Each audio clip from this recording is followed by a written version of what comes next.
აჭარის სოფლის მეურნეობის სამინისტრომ აგროდაზღვევის პროექტი 2013 წლის ოქტომბრის თვეში წარმოადგინა. თუმცა მინისტრის მოადგილის განცხადებით დღემდე აღნიშნული დაზღვევის მსურველებს სამინისტროსთვის არ მიუმართავს. ფერმერი ჯუმბერ დუმბაძე აცხადებს, რომ აგროდაზღვევის შესახებ ახლახან შეიტყო, თუმცა მის გამოყენებას მაინც არ აპირებს. ფერმერს დაზღვევის არ სჯერა, რადგან მისი თქმით, სადაზღვევო კომპანიამ ერთ-ერთ დაზარალებულს დანაკარგი არ აუნაზღაურა. ეხლა გავიგონებ ძალიან გვიან, ჩემს ყურამდე არ მოსულა. მაგამბავე და როცა გავიგე, ჩემმა მეზობელმა თქვა, რომ არაფერი არ ყოფილა, პირიქით აქეთ შეურაცხყოფასავით მიაყენეს. აგროდაზღვევაზე გაკეთებული მაქვს და ასე უთხრეს. ვინ მოიხმარდა, რომ მომეკრიფაო, რატო არ მოკრიფაო, იქით შეურაცხყოფა მიაყენეს. და რავინ არ მიცა არაფერი და რა აზრი აქვს. თქვენ არ აპირებთ ამიტომ სარგებლობას? როგორ დავაპირობ, ეგენ მეზობელს რა დამარცხეს, არ მისცეს არაფერი და მე რა. აჭარის სოფლის მეურნეობის მინისტრის მოადგილის თქმით, მოსახლეობის ინფორმირებულობის მხრივ პრობლემა არ ყოფილა. ავთანდილ მესხიძე ვერ ხსნის თუ რატომ არ დაინტერესდნენ ფერმერები დაზღვევის პროგრამით. მისი თქმით, სადაზღვევო კომპანიამ ფერმერებს მისაღები პირობების შესთავაზა, რაც საბაზისო ფასის ადეკვატური იყო.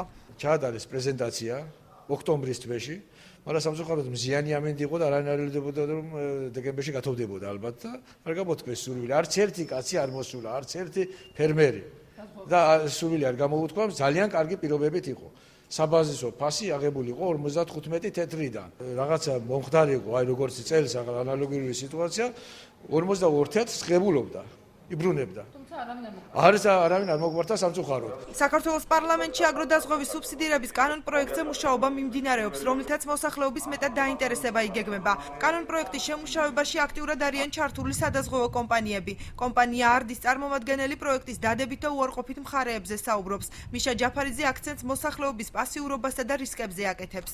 სოფლის მეურნეობის დაუზღებლად სავარგულების დაუზღებლად ყოფნა ძალიან დიდ რისკებს შეიცავს თითოეულ ფერმერისთვის, ანუ მხოლოდ კომპანიისთვის, თუმცა ნარგავებს ფლობს და ზოგადად ქვეყნისთვისაც რამე რომ მოხდეს, ამიტომ ძალიან დაინტერესებული ვარ ჩვენ, იმიტომ რომ ბაზარი ძალიან იგება. იყო სუბსიდირება ან ნაციონალური თანადაფინანსების ფონდი, საიდანაც მოხდება ნაწილი სახელმწიფოსგან დაფინანსება დაზღვევის, ანუ იმათთვის, ვისაც სურვილი აქვს აგროდაზღვევა, შეიძლება საზღვაო კომპანიისგან და ნაწილი დაფაროს ფერმერმა, ანუ მხოლოდ კომპანია მიცემას ეკეთებს. მხოლოდ ალბათ ძირითადად ალბათ იმაზე უნდა გაკეთოს სუბსიდირება კერძო ფერმერია, იმიტომ რომ კომპანიაც კიდევ უფრო აქვს იმის საშუალება, რომ დააზღვევოს თავისი